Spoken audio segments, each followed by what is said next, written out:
The third law is what you put out is what you get back. And that is also known today as the law of attraction. Now, understanding the other laws helps law of attraction. So, law of attraction has everything to do with our beliefs. If I believe I can do something, I will attract all the components in order to validate me getting there.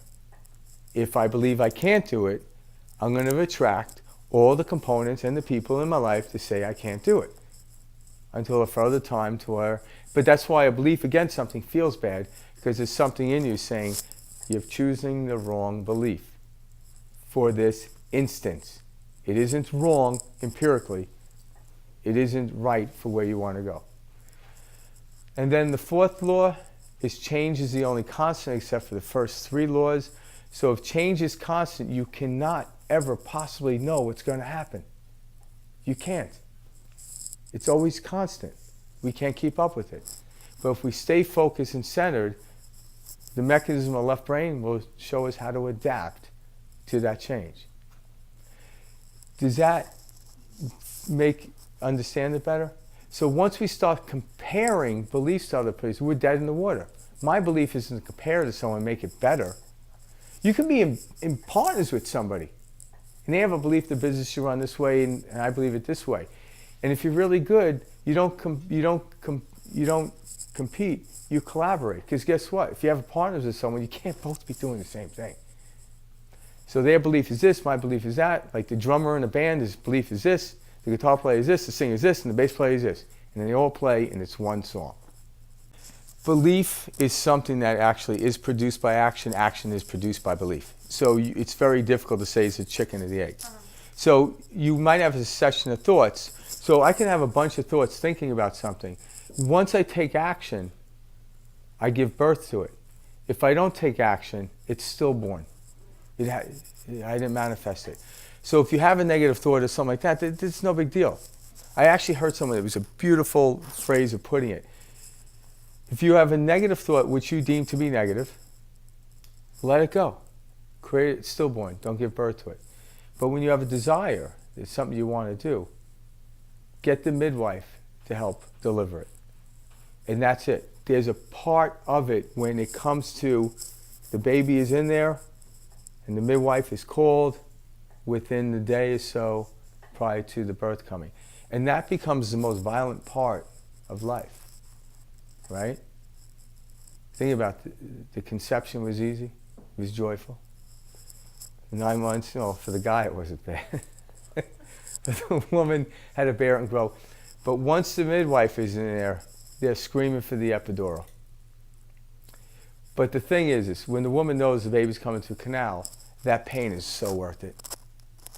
So you don't look at the pain as negative, right? You don't. It's part of it.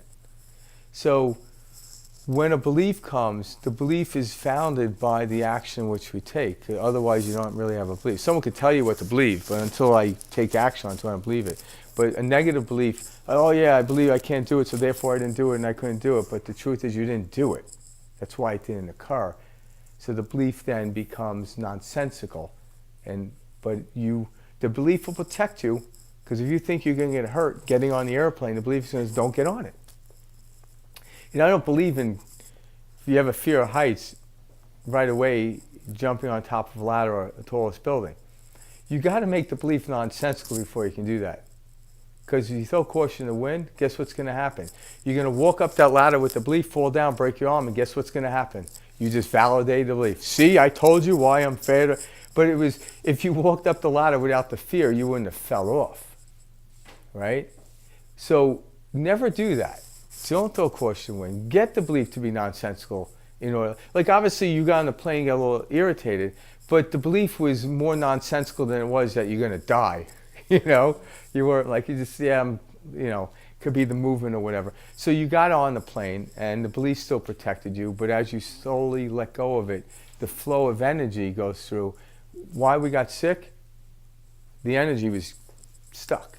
That's all it is. It's stuck energy flowing through us. That's it. So it gives us headaches, stomach aches, what have you. So it's about learning to release it.